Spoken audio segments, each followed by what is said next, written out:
enclencher l'enregistrement.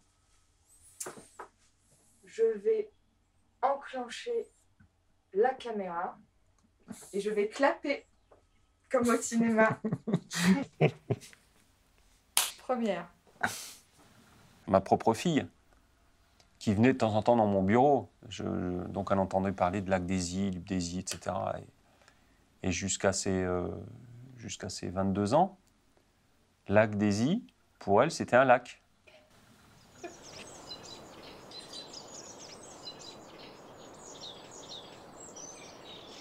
Quand la pratique du canoë dans les gorges s'est démocratisée, ça a été effectivement pendant quelques années un peu difficile jusqu'à ce que les autorités, qu'elles soient d'État ou départementales, prennent le taureau par les cornes pour essayer de gérer l'accès du public à ces espaces naturels.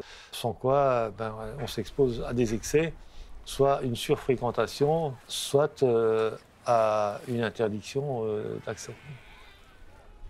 Depuis les années 80, depuis la loi de 83, donc la loi qui était antérieure à la loi sur le sport, qui était antérieure à celle de 2000, les départements avaient déjà une compétence en matière de randonnée pédestre.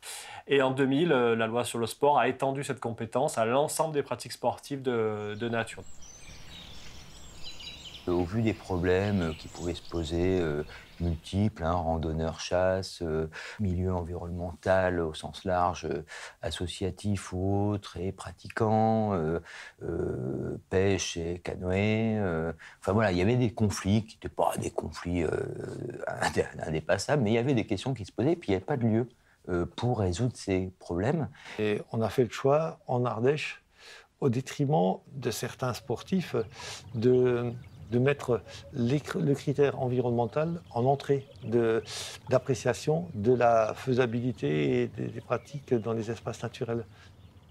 Avec le recul, je me dis que c'était une action qui était super intéressante parce que ça permettait donc de mettre au grand jour les problèmes et de mettre les gens autour de la table pour en débattre. Et aussi, petit à petit, on a quand même mis des sacrés protocoles de résolution des conflits.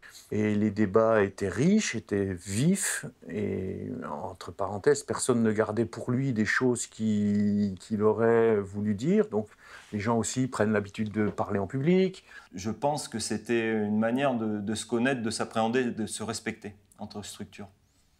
Et de considérer voilà, que chacun finalement avait une place et puis que chacun avait aussi sa représentation. J'avais pas cette notion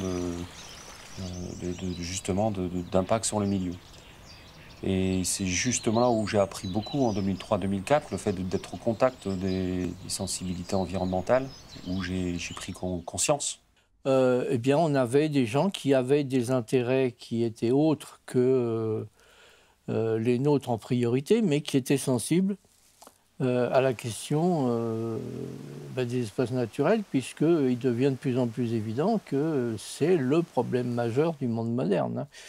Donc il n'en était peut-être pas à ce niveau de conscience, mais enfin tout le monde était parti dans l'idée qu'on allait construire quelque chose qui était en harmonie avec la nature, et que l'idée c'est ça, c'est de faire du modelage, de la sculpture. Pouvoir refaire un tour basique de qui fait quoi, un petit peu chacun sa place, et réexpliquer le fonctionnement de chacun, à mon avis, c'est tellement simple, mais ça nécessiterait peut-être de redémarrer comme ça. À un moment donné, je suis désolé, on a perdu la place, on a perdu notre rôle. Et chacun a continué d'avancer, notamment l'émergence des comités de communes. C'était là qu'il fallait tisser le lien et renforcer le lien. On l'a perdu. Le rôle du département, c'est d'animer ce réseau-là. Mais tout le monde est un peu rentré dans son précaré, donc il faut remettre tout le monde autour de la table.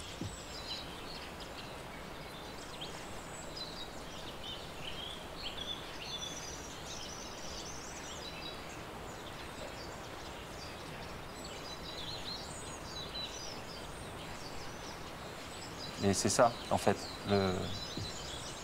l'histoire de lac des Îles, ouais, c'est pas un lac. Mais ça aurait été joli que ce soit un lac aussi.